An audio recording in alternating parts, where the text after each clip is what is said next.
Shalom Bapak Ibu Jemaat terkasih, apa kabar? Tentunya di dalam situasi seperti ini saya berharap bahwa Bapak Ibu Jemaat semua dalam keadaan yang baik. Doa dan harapan kami selalu yang terbaik bagi Bapak Ibu semua.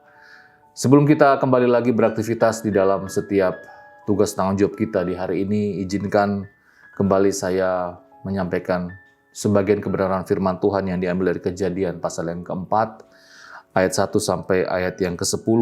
Demikian firman Tuhan dengan judul perikop Kain dan Habel. Kemudian manusia itu bersetubuh dengan Hawa istrinya, dan mengandunglah perempuan itu lalu melahirkan Kain. Maka kata perempuan itu, aku telah mendapat seorang anak laki-laki dengan pertolongan Tuhan. Selanjutnya dilahirkannyalah Habel, adik Kain, dan Habel menjadi gembala kambing domba. Kain menjadi petani.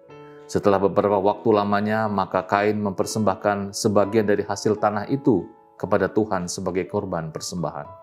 Habel juga mempersembahkan korban persembahan dari anak sulung kambing dombanya, yakni lemak-lemaknya. Maka Tuhan mengindahkan Habel dan korban persembahannya itu. Tetapi Kain dan korban persembahannya tidak diindahkannya. Lalu hati Kain menjadi sangat panas dan mukanya muram.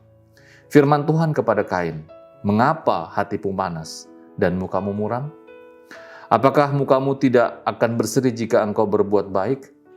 Tetapi jika engkau tidak berbuat baik, dosa sudah mengintip di depan pintu. Ia sangat menggoda engkau, tetapi engkau harus berkuasa atasnya. Kata Kain kepada Habel adiknya, marilah kita pergi ke padang. Ketika mereka ada di padang, tiba-tiba Kain memukul Habel adiknya itu lalu membunuh dia.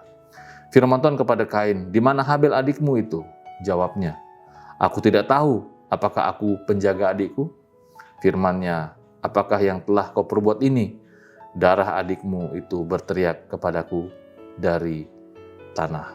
Bapak Ibu Jemaat terkasih, dari pembacaan firman Tuhan kita di pagi hari ini, saya mengambil tema mengembangkan penguasaan diri.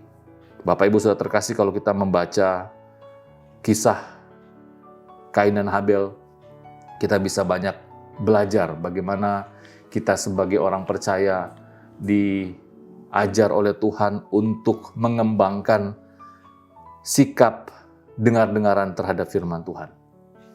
Menarik kalau kita melihat pasal yang keempat, ayat 6 dan ayat yang ke-7, sebenarnya Tuhan sudah mengingatkan Kain. Ya, firman Tuhan bagi Kain sangat jelas di ayat ke-6 dan ayat ke-7. Ya, sangat jelas sekali. Allah berbicara langsung kepada Kain. Tetapi pertanyaannya, mengapa Kain tidak merespon firman Tuhan yang begitu jelas kepadanya? Ada beberapa alasan. Yang pertama, bahwa karena hati Kain ya diisi dengan amarah dan sakit hati. Yang kedua juga mungkin karena ada kebencian yang terakumulasi. Jadi setiap kali korban bakarannya ditolak oleh Tuhan, mungkin hatinya merasa panas di sana.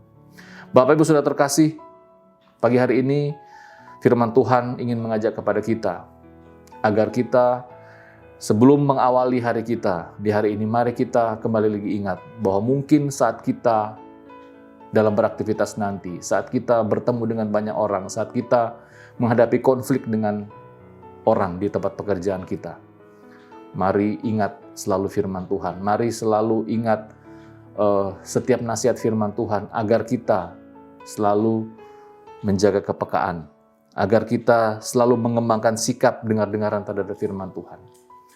Banyak nasihat yang kita sudah dengar, banyak firman Tuhan yang sudah kita dengar dari hamba-hamba Tuhan.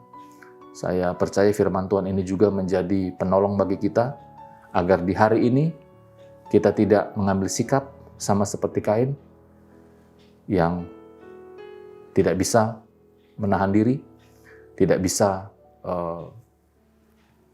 menahan emosi, sehingga terjadilah dosa.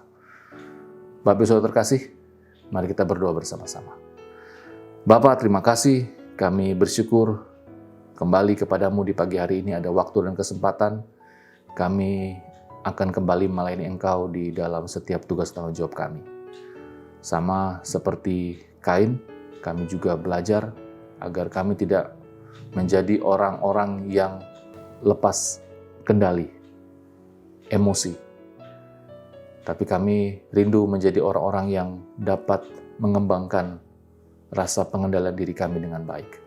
Firman Tuhan sudah banyak kami dengar, nasihat-nasihat sudah banyak kami dengar, dan pagi hari ini pun kami kembali lagi diingatkan agar kami selalu ingat akan firman Tuhan, agar kami tidak terjerumus masuk dalam kebodohan. Terima kasih Bapa, ini doa kami. Selalu doa kami bagi jemaat Tuhan yang sedang mengalami kesulitan, yang juga sedang mengalami sakit karena virus corona. Doa kami bagi Bapak Ibu semua kiranya tetap dalam pertolongan dan kasih Tuhan. Ini doa kami di dalam nama Tuhan Yesus, kami sudah berdoa dan bersyukur. Amin.